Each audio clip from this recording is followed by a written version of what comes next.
विद्यार्थियों, आपका स्वागत है आशीष पीसीएम में। तो जैसा कि प्रिय विद्यार्थियों आपको पता है, हमारा चैप्टर चल रहा था उपसहसंयोजक यौगिक। ठीक है, तो आज उसका लास्ट पार्ट मिलेगा आपको। इसके बाद आप नया चैप्टर स्टार्ट करेंगे हम। आपने देखो तो क्या कह रहा है, क्रिस्टल क्षेत्र सिद्धांत यानी क्रिस्टल फील्ड थ्योरी यानी CFT शॉर्टकट हम बोलते हैं। तो कुछ बातें देखेंगे। सिद्धांत क्या कहता है, तो प्रारंभ में यह सिद्धांत आयनिक क्रिस्टलों के लिए प्रयोग किया गया था, इसलिए इसका नाम क्या पड़ गया, क्रिस्टल क्षेत्र सिद्धांत नाम पड़ गया। ठीक है, सिद्धांत क्या कहता है, सिद्धांत यह कहता है कि इस सिद्धांत के अनुसार किसी संकुल यौगिक में जो आपका धातु परमाणु है वह क्या होगा, आपका धनावेशित कण होगा। जो लिगेंड होगा वह क्या होगा, आपका ऋणावेशित कण होगा। और दोनों धनावेशित और ऋणावेशित कण के मध्य क्या होगा, प्रबल स्थिर विद्युत आकर्षण बल उत्पन्न होगा। इतनी बात इसने कही। अब और बात देखेंगे जो उसने कही थी। ठीक है, इसको तब तक आप इसको अच्छे से नोट करेंगे। हम रुके हैं यहाँ पर।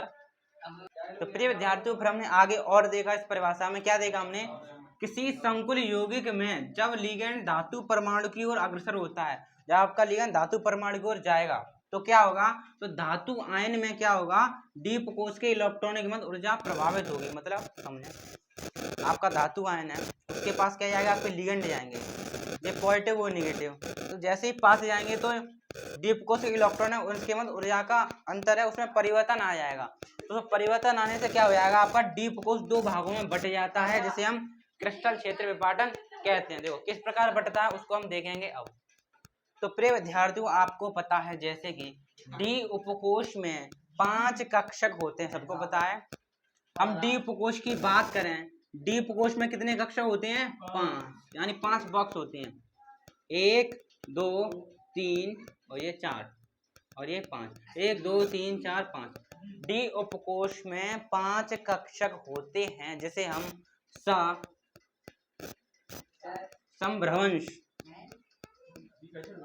समभ्रंश कक्षक कहते हैं। क्या बोलते हैं इनको, हम समभ्रंश कक्षक बोलते हैं।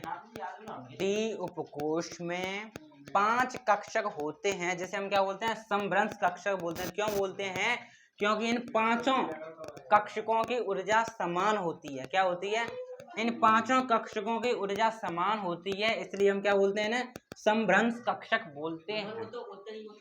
समभ्रंश कक्षक बोलते हैं इसलिए क्योंकि इनके 5 कक्षकों की ऊर्जा समान होती है। मैंने बोला, क्या बोला, नाम रखा है समभ्रंश कक्षक। ठीक है, तो मैंने अभी बताया था, लिगेंड केंद्रीय धातु परमाणु के पास जाएगा तो धातु आयन में इलेक्ट्रॉनिक की ऊर्जा में क्या होगा, इलेक्ट्रॉनिक ऊर्जा क्या होगी, प्रभावित होगी, जिससे आपका जो डीप कोश है 2 भागों में बट जाता है। ठीक है, यही बताया मैंने, जिसे हम क्या बोलते हैं, क्रिस्टल क्षेत्र विपाटन बोलते हैं। देखो आपको पता है डीप कोश में 5 कक्षक, जिसे समभ्रंश कक्षक बोला। और ये 5 कक्षक हैं, 5 कक्षकों का नाम होता है। पहले कक्षक को बोलते हैं हम DX/। क्या बोलते हैं, DX/। दूसरे को बोलेंगे क्या, डी, देखो बाई हो गया, बाई के बाद बाई से स्टार्ट करें, बाई जेड। ठीक है, अब जेड से स्टार्ट करें, DX/, बाई जेड, फिर डी जेड आगे नहीं लेंगे, पहले एक्स आता ना पहले, इसलिए तो XZ। ठीक है, पहला DX/, D/Z, DXZ। ठीक है, 3 हो गए। और चौथा है, चौथे को बोलते हैं DX²/²। ठीक है, और लास्ट वाले को बोलते हैं हम DZ²। ठीक है, DZ²। Dash dash. ठीक है, तो आपको देखो दोबारा सुने, 11वीं क्लास में बताया है, ध्यानपूर्वक सुने। आपको पता है डी उपकोश में 5 कक्षक होते हैं, पता है। ये 5 कक्षकों के नाम हैं। पहले का नाम है DX/, दूसरे का D/Z, तीसरे का DXZ, चौथे का DX²/² और लास्ट वाले का DZ²। समझ में आया, ये 5 बॉक्सों के क्या है, नाम है। तो मैंने बोला क्या, जब इलेक्ट्रॉनों की ऊर्जा में परिवर्तन होता है तो जो आपका डी कक्षक है दो भागों में बट जाता है। ये बताया मैंने, दो कैसे बटेगा, जो आपको दिखाई दे रहे हैं DY/Z और DXZ, ये तो तीनों इकट्ठे अलग बटे जाते हैं। और DX²/² और DZ² ये अलग बटे जाते हैं। ठीक है, इन DX/, और D/Z और DXZ जो अलग हो गए, वो दोनों अलग हो गए। ठीक है, तो इन तीनों को क्या बोलेंगे, इन तीनों को हम बोलते हैं क्या, T2G। क्या बोलते हैं, T2G। और ये 2 होते हैं, इनको क्या बोलते हैं हम, इन दोनों को बोलते हैं हम क्या, EG। क्या बोलते हैं, EG। इसको बोलते हैं, इसका फुल फॉर्म होती है ट्रिपली डीजेनरेट और इसको बोलते हैं डबली डीजेनरेट। ठीक है, नाम लिख देंगे। T2G की फुल फॉर्म क्या होगी? Triply degenerate, degenerate, degenerate.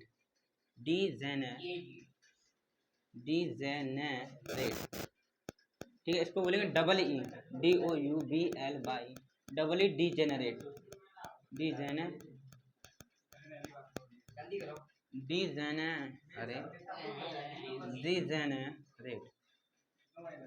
ठीक है, तो आपका जो डी उपकोष है, 5 कक्षक होते हैं, पांचों के नाम DXY, DXZ, DXY, DYZ, DXZ, DX square, Y square, DZ square. 5 कक्षक होते हैं।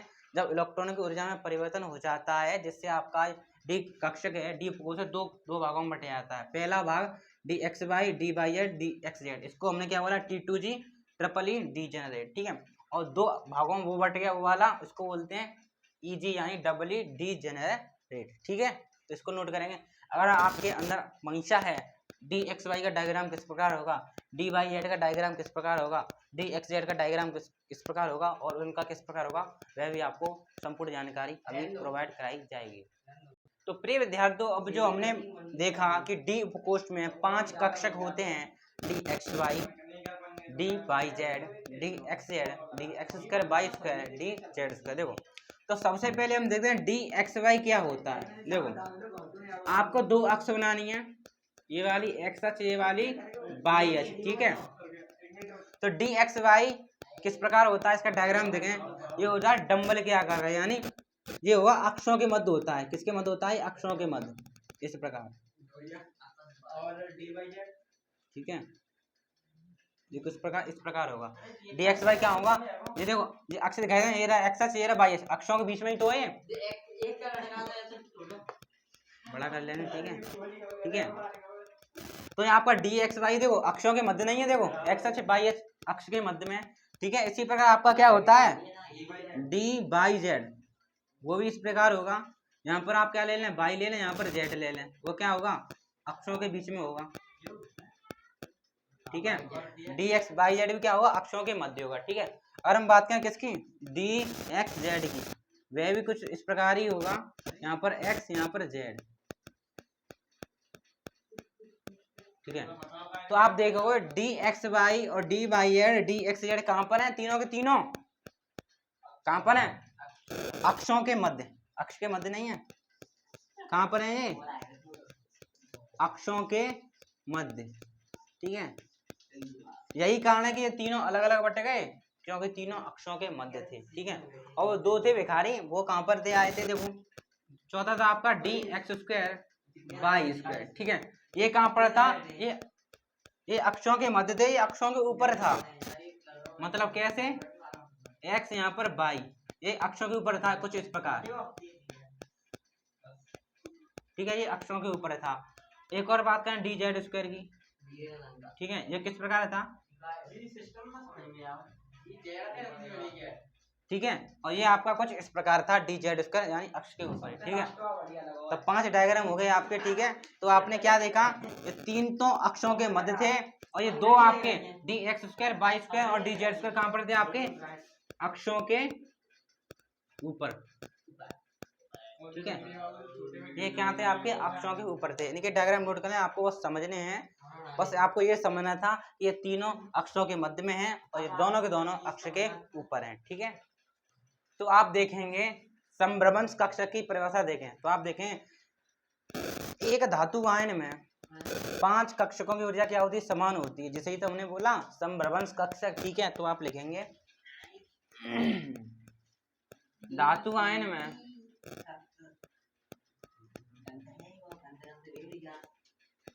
5 कक्षकों की ऊर्जा, 5 कक्षकों की ऊर्जा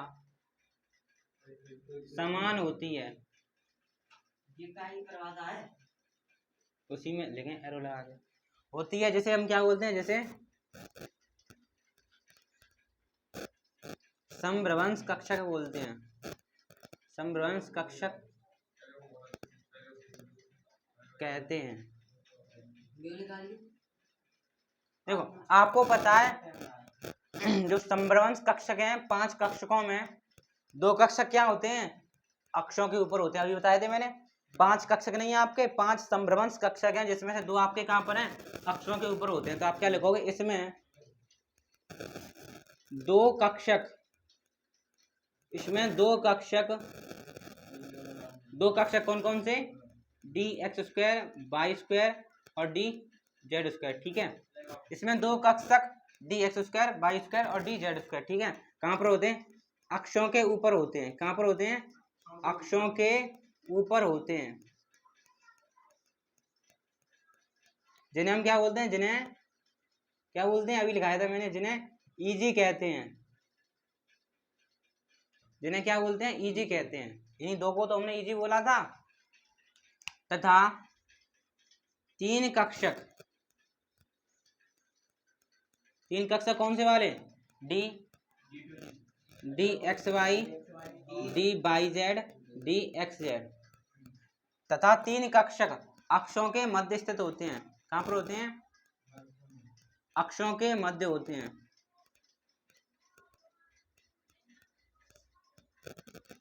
जिन्हें T2G कहते हैं, T2G कहते हैं। देखो जो आपका EG है, अक्षों के ऊपर होने की वजह से इसकी ऊर्जा T2G से क्या होती है, अधिक होती है। जो EG है, EG अक्षों के ऊपर होने की वजह से इसकी ऊर्जा T2G से क्या होती है, अधिक होती है। तो आप क्या लिख दोगे, सिंपल, EG की ऊर्जा T2G से अधिक होती है, जिससे क्या होता है, आपका डीप कोश 2 भागों में बट जाता है, जिससे डीप कोश ईजी की ऊर्जा T2G से अधिक होती है, जिससे डीप कोश 2 भागों में बट जाता है, 2 भागों में बट जाता है, जिसे हम क्या बोलते हैं, जिसे क्रिस्टल क्षेत्र विपाटन कहते हैं। ये हमने बाद में भी लिखाया था, ठीक है। जिसे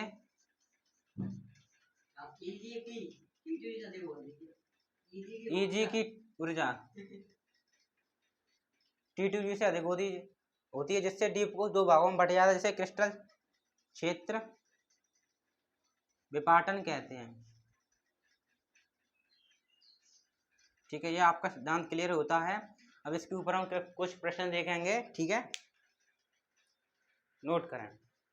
तो प्रिय विद्यार्थियों, आपके लिए यहाँ पर एक प्रश्न दिया गया, कह रहा है Fe, इसका आईपीसी नाम पढ़ने क्या होगा, हेक्सा एक्वा आयन अनुचुंबकीय, जबकि हेक्सा एक्वा फेरेट प्रतिचुंबकीय है। CFT के आधार पर समझाइए। देखो कैसे समझाओगे आप, तो सबसे पहले दोनों को उतारें नीचे, FeH2O6 + K2 और ये वाला इधर FeCN6 ⁻⁴।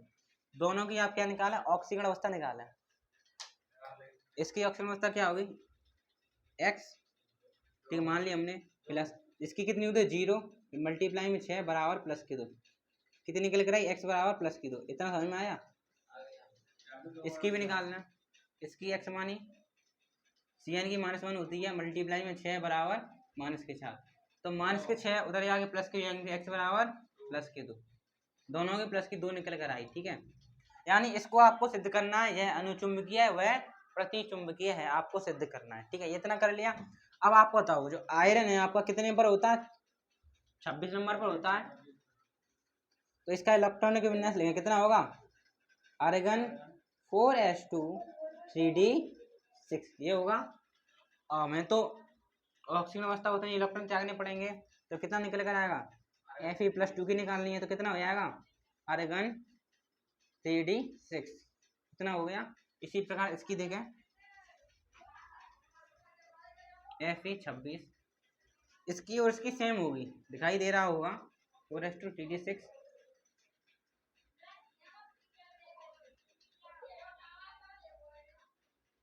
Argon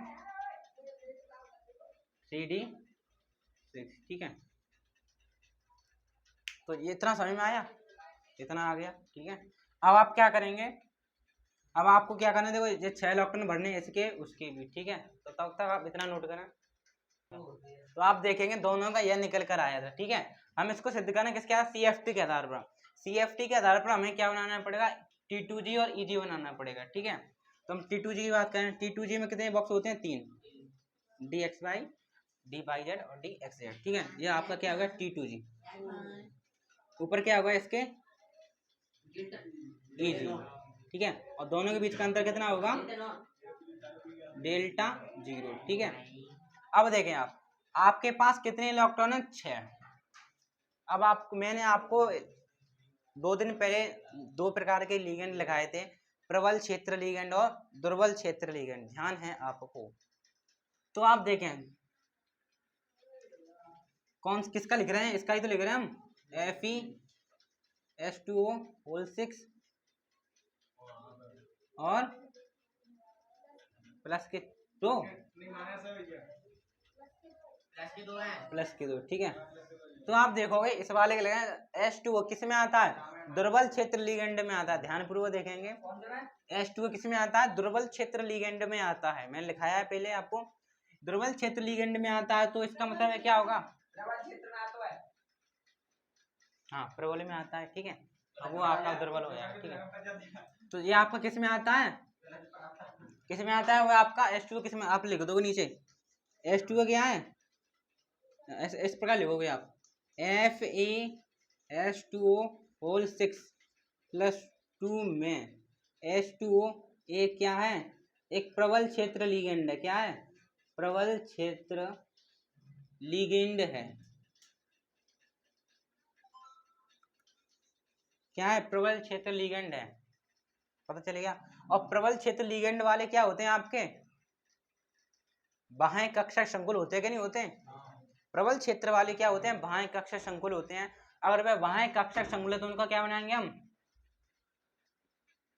single single electron भरेंगे, बाह्य कक्षक संकुल है तो सिंगल सिंगल इलेक्ट्रॉन भरेंगे, और आंतरिक कक्षक संकुल हो तो क्या होते हैं, डबलिंग करके चलते हैं, ठीक है। या बाह्य कक्षक संकुल है इसलिए हम क्या भरेंगे, सिंगल सिंगल इलेक्ट्रॉन भरेंगे। तो हमारे पास कितने इलेक्ट्रॉन, 6, तो भरो सिंगल, 1 2 3 4 5, अब एक का यहाँ नीचे, यहाँ से स्टार्ट करो, ठीक है, 6। अब है ही नहीं है तो पहले सिंगल सिंगल भरते हैं फिर डबलिंग करते हैं, तो हमने 6 के 6 सिंगल भरे, अब डबलिंग करना पड़ेगा तो शुरुआत ही तो करेंगे डबलिंग, ठीक है। तो इसका ये हो गया इलेक्ट्रॉनिक विन्यास, ठीक है, मतलब सिस्टम हो गया। अब इस वाले में हम देखें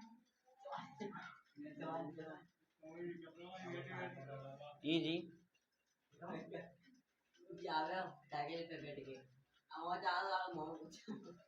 ठीक, इसमें भी आप देखेंगे इसमें थोड़ा फर्क है, FeCN4 -4, ठीक है। तो इसमें क्या है, इसमें जो आपका CN है कैसा लिगेंड है, CN एक दुर्बल क्षेत्र लिगेंड है, कन्या कन्या, ध्यान है,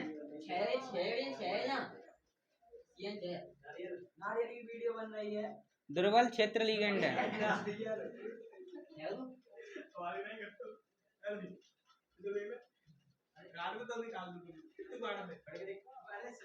तो इसमें आपका जो CN है क्या, दुर्बल क्षेत्र लिगेंड है। दुर्बल क्षेत्र लिगेंड किस में आते हैं, आंतरिक कक्षक संकुल में। आंतरिक कक्षक संकुल में आएंगे तो इसमें क्या बनाएंगे, इलेक्ट्रॉन के हम जोड़े बनाएंगे, ठीक है, इलेक्ट्रॉन क्या बनाएंगे, जोड़े बनाएंगे, ठीक है। कितने इलेक्ट्रॉन है मेरे पास, 6, तो भरें 1 2 3 4 5 6। उसके पास हम नहीं गए, क्यों नहीं गए, कि जोड़े शुरुआती बनाएंगे, यहीं पर खत्म हो गए सारे, ठीक है। तो आप इसमें देखोगे, देखो आपको सिद्ध कराने के लिए कह रहा था, सिद्ध कीजिए यह अनुचुंबकीय व प्रतिचुंबकीय। अनुचुंबकीय कब सिद्ध होते हैं, जब सिंगल इलेक्ट्रॉन दिखाई दे तो अनुचुंबकीय, और पेयर वाले दिखाई दो तो प्रतिचुंबकीय। तो आप इसमें देखो सिंगल इलेक्ट्रॉन नहीं मिल रहे आपको, इसमें 4 सिंगल इलेक्ट्रॉन है,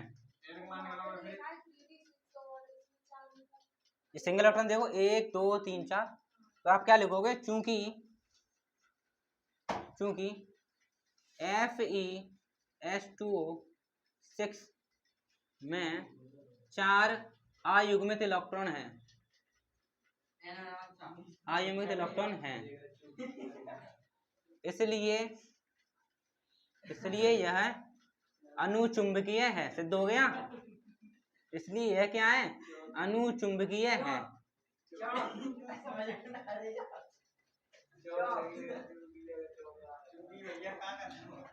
ठीक है, अब इस वाले में देखें आप क्या लिखोगे, चूंकि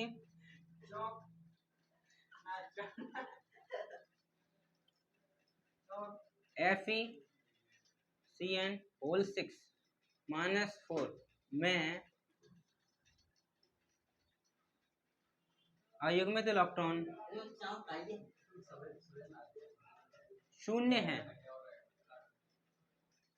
इसलिए यह क्या होगा, इसलिए यह प्रतिचुंबकीय है। इसलिए क्या है दोस्तों, प्रतिचुंबकीय है।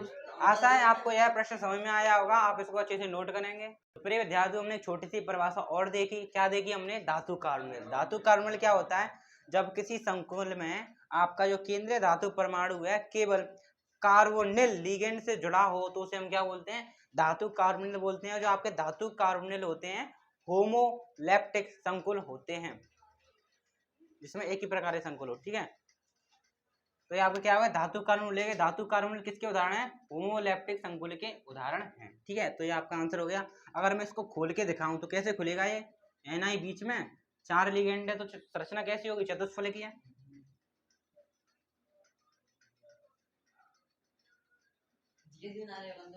इसी प्रकार तो व्यवस्था दिखाई थी मैंने, चतुष्फलकीय वाली। ठीक है, अगर इसको खोल के बनाओ तो कुछ इस प्रकार बनेगा। ठीक है, ठीक है, अगर इसको खोल के बनाओगे तो कैसे बनेगा आपका, Fe बीच में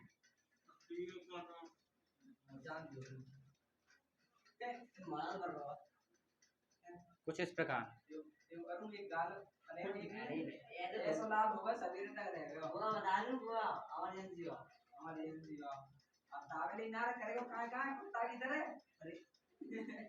ये आपको मैंने लगाई दी कौन सी, त्रिकोणीय द्विपरमाणु है, इसकी संरचना मैंने आपको लगाई दी। ठीक है, ये आपके कुछ उदाहरण हो गए। तो प्रिय विद्यार्थियों, आज के लिए इतना ही, धन्यवाद।